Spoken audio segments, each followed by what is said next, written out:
a fistful of Beatles compilation albums, and in tonight's video I'm going to be ranking them from worst to best, so do come and join me for this video. Hello everyone and welcome back to Beatley Tone's Beatles channel. Lovely to have you here. Thank you for joining me for this video and I hope you're all doing well. So if you've been following this little mini series, you'll know that we've done 4 episodes so far on the compilation albums, each episode covering 2 or 3 different compilation albums, when we had a little discussion, looked at the vinyl and looked at all the packaging and all the rest of it. If you've missed any of those and you want to catch up, there's a link to them down in the description down below, or at the end of this video there'll be an end card for the playlist and you'll be able to watch all 4 of them one after the other. Binge them, in fact, if you so desire. Big thank you to everyone who's got involved in this little mini series and left a comment on all the videos. Really appreciate that. If you want to leave a comment on this one and tell me how wrong I've got my ranking chart, then please do down in the comments down below. As you know, I always answer all your comments.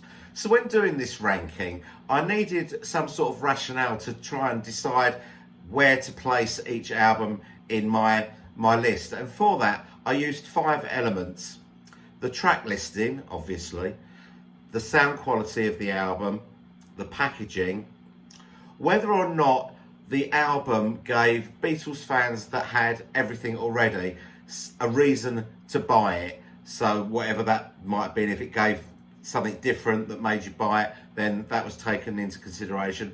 And the 5th and final element, and it can be deemed the most important or the least important depending on your point of view, and that's sentimentality. And what I mean by that is how far along you were on your Beatles journey when a particular compilation album came out can make you feel differently towards it. So I've taken that into consideration when doing this chart as well.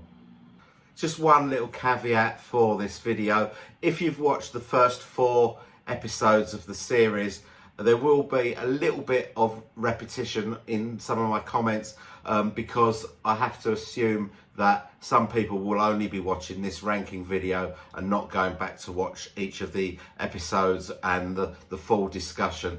Now again, if you have been following the previous episodes in the series, you'll know that there are 2 compilation albums that I do not own, where I just said, no, I've had enough. And that is Real Music and 20 Greatest Hits. So it would be wrong of me to include them in this ranking. So I've just left them out, which means that there are 11 albums to rank. So let's get on with it.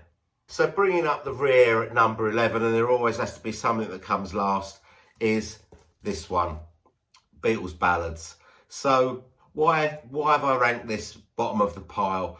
Well, the first thing was there's 20 tracks on here, 10 on each side, and that is too many tracks on a piece of vinyl and have it still sounding good. So the album in the main sounds terrible. Another point was there were 10 songs on this album that were on the previous compilation album, Love Songs, so repetition as well.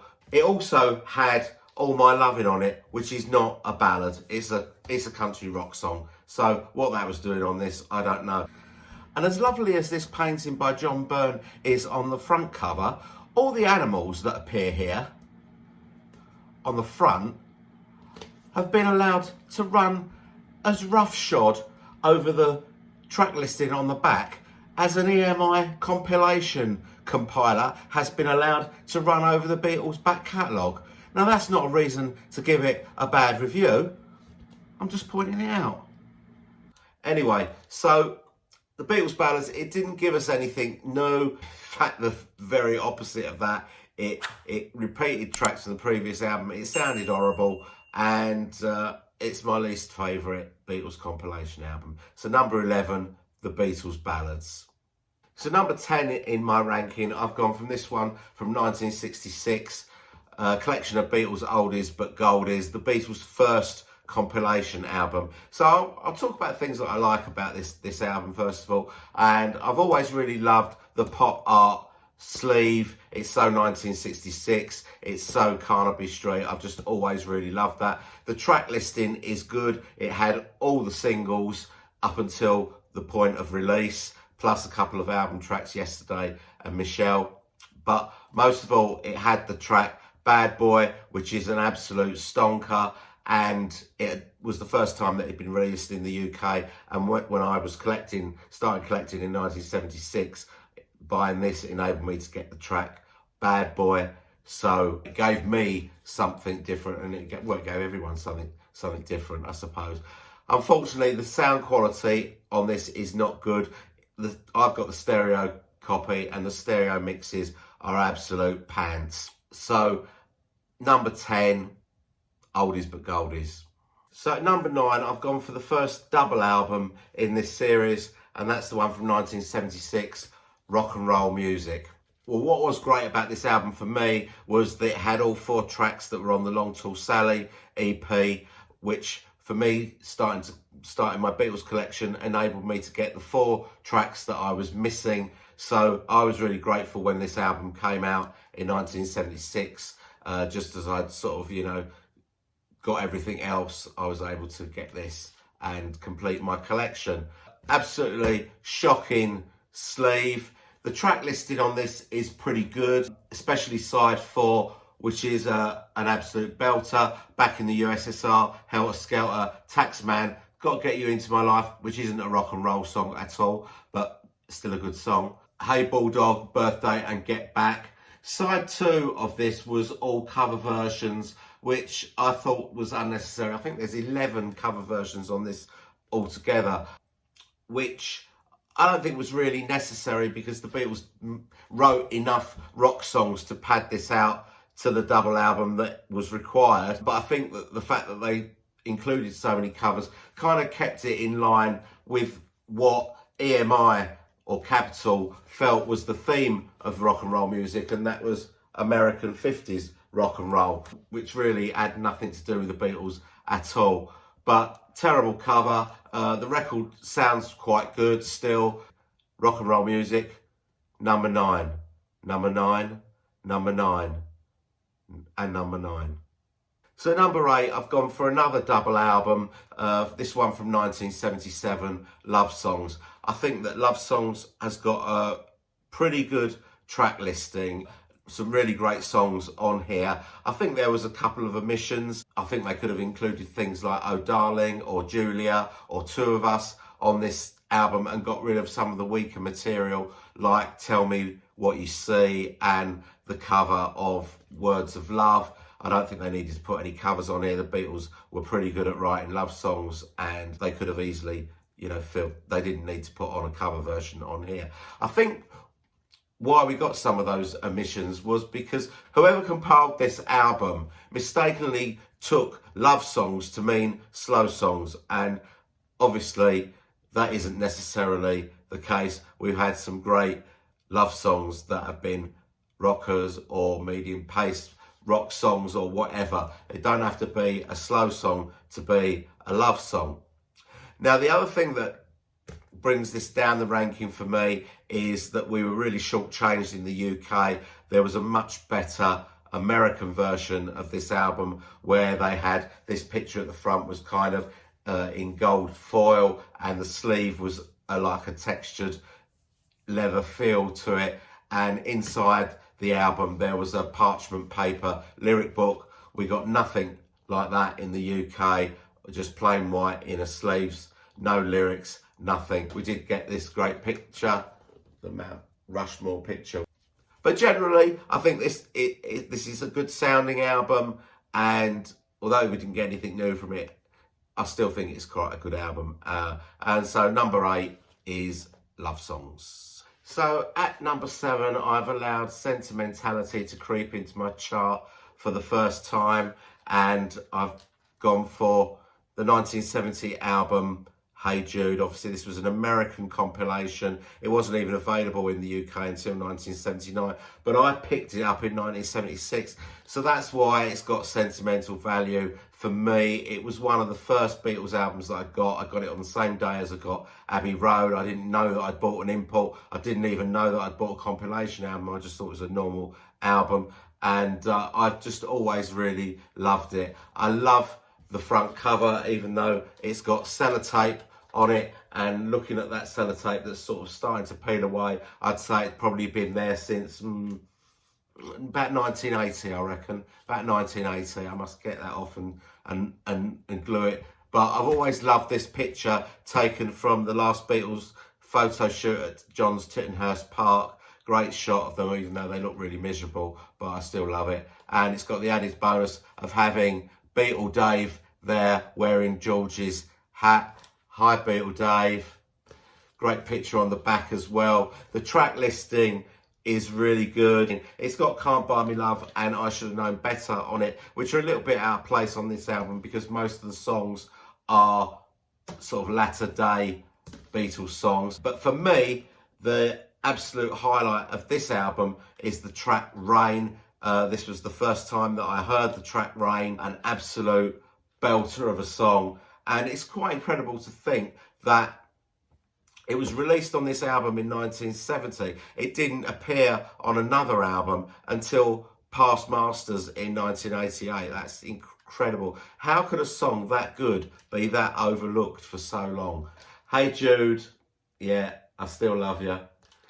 So that's my number 7. So number 6, we're now getting into the meat and potatoes of this chart. At number 6, I've gone from this for this album from 1999, the Yellow Submarine song track. Fantastic packaging, had this amazing gatefold, which I thought was brilliant. The album, it did away with the George Martin song track that nobody listens to, and it filled the album up with Beatles songs that hailed from Rubber Soul, Revolver, Sgt. Pepper, Magical Mystery Tour, and of course, Yellow Submarine. But best of all, the tracks had been remixed and they sounded fantastic. This is a really good compilation. This is probably the first one that you could say that even if you had everything, this was a must-have compilation. So kudos to Yellow Submarine song track. That's my number 6. Into the top 5, and at number 5 I've gone for the Beatles Past Masters in stereo. So the Past Masters in stereo was exactly the same as Past Masters Volume 1 and Volume 2 that came out on CD in 1988, but this time they were the remasters from 2009, so they're in much better sound quality, and this album really does sound good. But when you look at the track listing on this album, it really does hit you the quality of songs that the Beatles threw away on B-sides.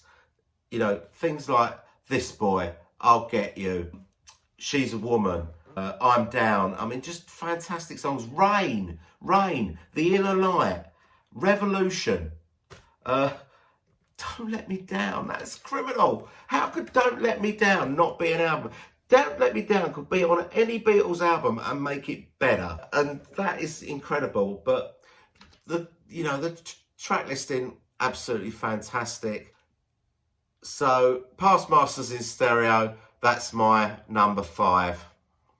Okay, brace yourself, Tone. I think my number 4 is going to throw some cats amongst the proverbial pigeons. My number 4 is the Red Album.